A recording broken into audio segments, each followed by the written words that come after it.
Académienne, académien, quand on prononce le mot Mao, vous pouvez croire qu'il s'agit de Marcana Waknin.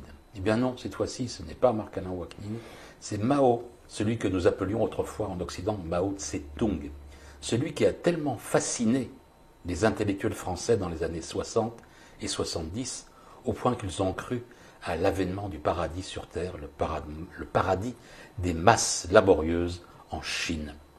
Mais ce qui m'avait totalement échappé, c'est que sous le soleil très très dur et très très chaud de la terre d'Israël, il y a aussi eu, peut-être qu'il y en a encore, des groupes maoïstes. Pour en parler avec nous aujourd'hui, Acadème a invité Izzy Morgenstern. Izzy Morgenstern, réalisateur, producteur, universitaire, directeur de théâtre, membre des groupes qui ont fondé le quotidien Libération. Votre compte est bon, mon gaillard, mais pas tout à fait, parce que vous avez été en plus militant de la Chomère à Tsaïr en France et élève au lycée Charlemagne à Paris. Que nous partageons. Que nous partageons. Mais dites-moi donc, entre le lycée Charlemagne, la Chomère à Tsaïr et les mouvements Mao en Israël, quel rapport ? Bonjour d'abord. Un rapport relativement simple et ordinaire. La Chomère à Tsaïr m'a amené en Israël, c'est-à-dire quand j'ai eu 18 ans, je suis parti vivre en Israël. J'ai fait l'armée, j'ai vécu au kibbutz. Et il y a eu la guerre des 6 jours.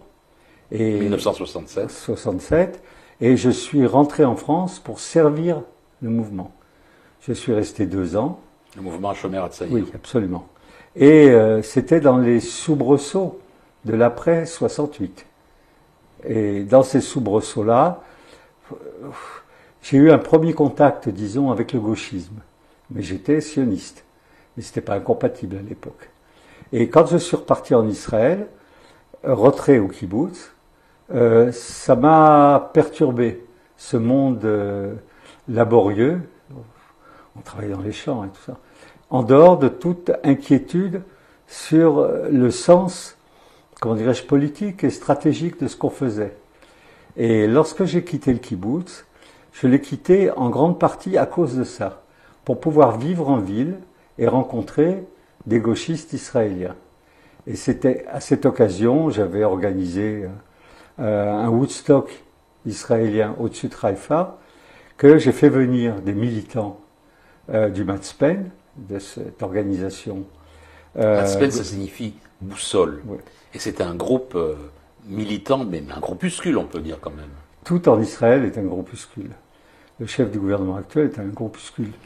Mais ils étaient très actifs et ils avaient une longue histoire.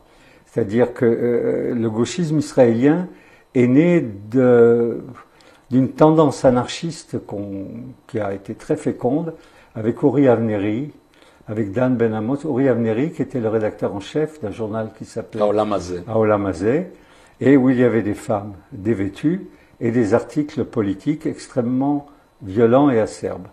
Donc j'ai trouvé cet environnement très riche et très fécond. Qui plus est, il était le seul environnement politique qui réfléchissait sur l'avenir de la société israélienne dans des termes qui me convenaient, avec des Arabes. Le Matzpen avait des militants arabes. Et on allait le week-end chez eux pour discuter et boire et parler. Et c'est dans ce cadre que ont eu lieu, après, et comment dirais-je, onde de choc de la guerre des 6 jours, une sorte de démultiplication des groupuscules à la française. C'est-à-dire, dès qu'il y avait un nouveau groupe en France, une scission, même chez les Israéliens qui n'étaient pas d'origine française, se posait la question d'avoir la ligne juste et un nouveau groupe secret. Et c'était des ondes de choc de la France. Oui. C'était quelque chose en miroir ou c'était quelque chose d'inhérent à la notion même de ces groupes maoïstes? C'était ça et ça. C'est-à-dire que il y avait dans la société israélienne des militants anarchisants, donc de ce type. Et eux sont restés, et c'est avec eux que je me suis accoquiné, c'est là que j'ai connu, je trouve, les gens les plus intéressants, sont restés à Tel Aviv et ils se réunissaient dans un café qui s'appelait Cassit. Sur Dizengoff. Sur Dizengoff. Dizengoff, ce sont les Champs-Élysées, toute proportion gardée, de Tel Aviv. Et il y avait aussi le miroir de Tel Aviv, Absolument. qui était à Jérusalem, qui était un autre café, qui était Tahamon. Tahamon, qui était situé, si mes souvenirs sont exacts, en face de l'ancienne Knesset, en haut, au croisement de la rue Hillel et de l'avenue Georges V. Exact. Et ce qui est intéressant dans cette première grosse scission, c'est-à-dire 50 d'un côté et 20 de l'autre, 20 à Jérusalem, c'est que ça doit être Jérusalem qui est faite comme ça. Les fanatiques et les idéologues, et les Français et les francophones, Sylvain Sipel, Marius Chatner, qui après a été un des nuisibles de l'AFP pendant des années, ils viennent de l'Ichoud Abonim, c'est-à-dire que rien ne les prédestinait à être des fanatiques de ce genre, pilotait le groupe de Jérusalem. Michel Warschawski, dont le père était grand rabbin de Strasbourg, et qui avait sûrement des comptes à régler avec la famille. Et avec la religion. Et avec la religion.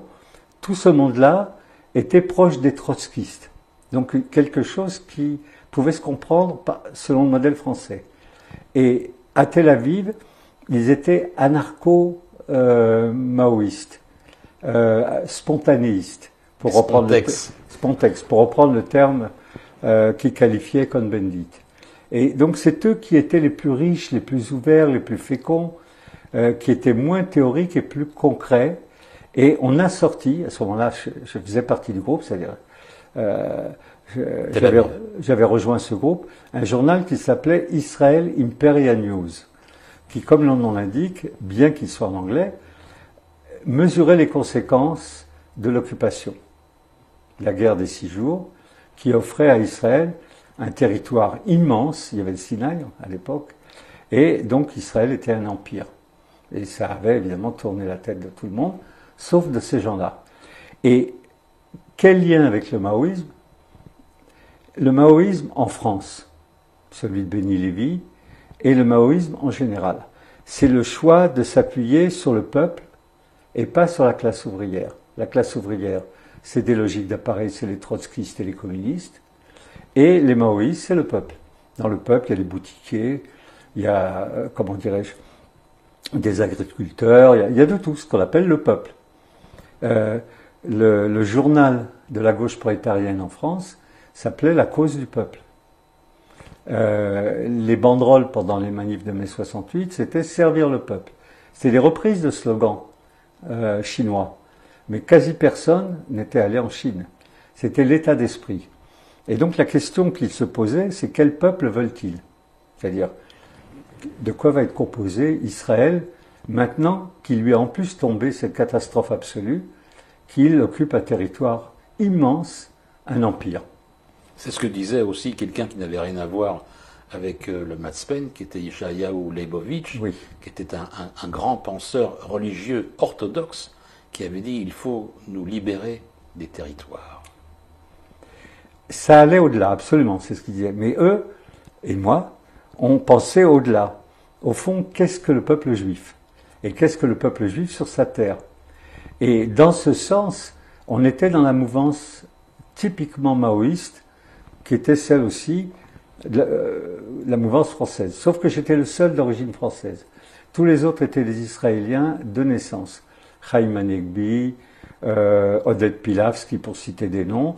On allait à Tzavta, écouter des concerts, Arik Einstein, tout ça.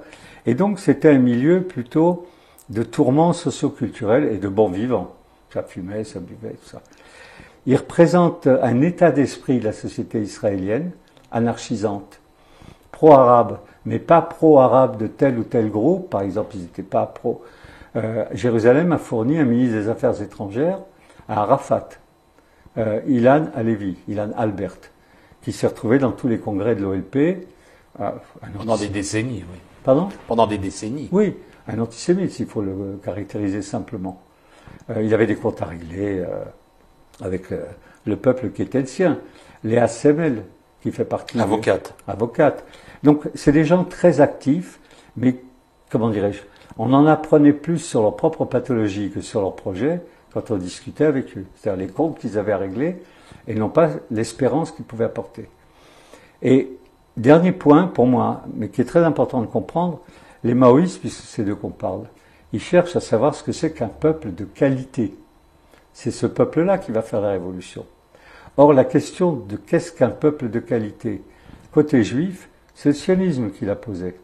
En Israël, c'était une question absurde. Il fallait améliorer le sionisme. Mais pas, comment dirais-je, amener des Arabes à améliorer le sionisme. Je me souviens d'une discussion où il y avait des militants arabes, mais c'était le cadet de leurs soucis. Eux, ils avaient le problème de qu'est-ce qu'un peuple palestinien de qualité.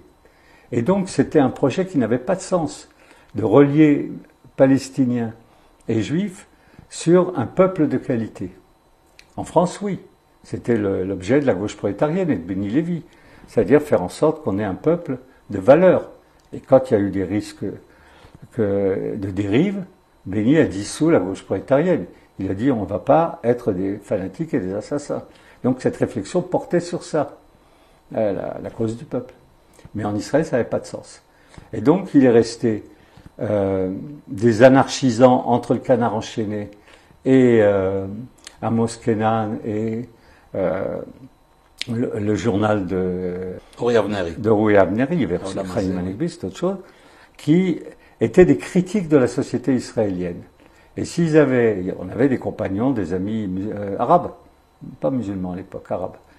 Mais notre Vous faites la différence entre musulmans et arabes parce il n'y avait pas de musulmans à l'époque. Non, c'était des chrétiens ou ils n'étaient pas musulmans. Certains étaient chrétiens, mais le phénomène était similaire à ce qu'on a connu partout, à savoir que par exemple les quelques villes arabes qui étaient dirigées par des arabes, comme Nazareth, comme El-Fahem, comme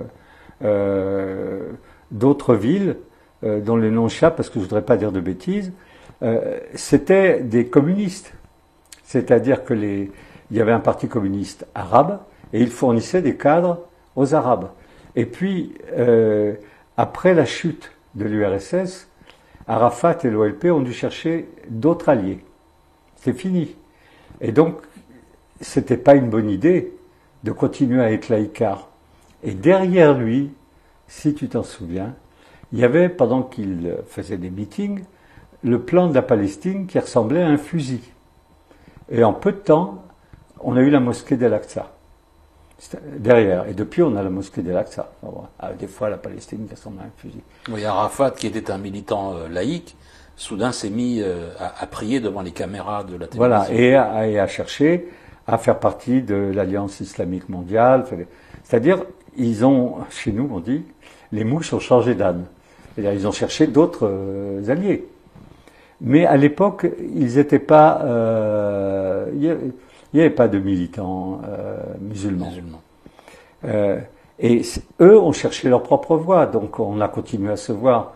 Mais nos chemins se sont bien entendu. C'est pas qu'ils soient séparés, mais ça n'a jamais vraiment collé. Et le mouvement maoïste se résume à quelque chose qui n'a plus de lien du tout avec la Chine, en plus avec ce qu'on a appris sur la Chine, mais avec le fait qu'il est question d'améliorer le peuple. Et même ça a été volé, entre guillemets, aux militants de Tel Aviv, c'est-à-dire les militants du bistrot, les militants de... Parce que il n'y a pas que les maoïstes qui se posent la question d'améliorer le peuple juif. Ben oui, améliorer le peuple juif, c'est une question permanente en Israël. C'est-à-dire comment avoir un État qui rend les juifs meilleurs qu'ils ne le sont ailleurs, en diaspora, qui les rend plus féconds, plus ouverts sur l'universel, sans pour autant être des représentants de l'universel. C'était quelque chose auquel, par exemple, Béni Lévy, quand il est parti en Israël, tenait beaucoup. Il disait, mais je ne roule pas pour l'universel. L'universel, voilà l'ennemi. Je roule pour le peuple juif. Mais un peuple juif, entre guillemets, de qualité. Ce qui pour lui voulait dire religieux et tout ce qui s'ensuit. Donc cette réflexion aujourd'hui, elle est totalement diluée. Mais il reste des souvenirs, des brochures, des revues que j'ai gardées chez moi.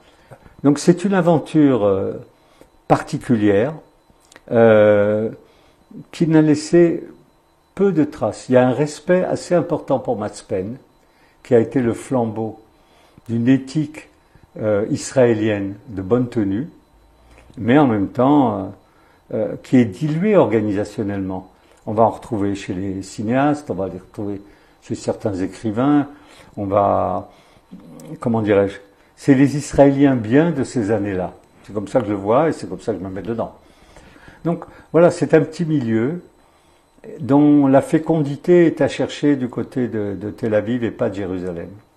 Mais c'est plutôt curieux que Jérusalem ait été l'endroit des fanatiques, quoi qu'il arrive. C'est-à-dire qu'ils soient religieux, qu'ils soient marxisants, qu'ils soient... Donc pour en revenir et pour pouvoir conclure notre propos sur Mao en Israël, le mouvement s'est tout simplement perdu dans les sables. Il ne s'est pas renouvelé, c'est-à-dire les gens ont disparu de vieillesse, mais il a été repris que par des artistes ou par des écrivains ou des cinéastes, mais pas plus. Izzy Morgenstern, merci. C'est moi.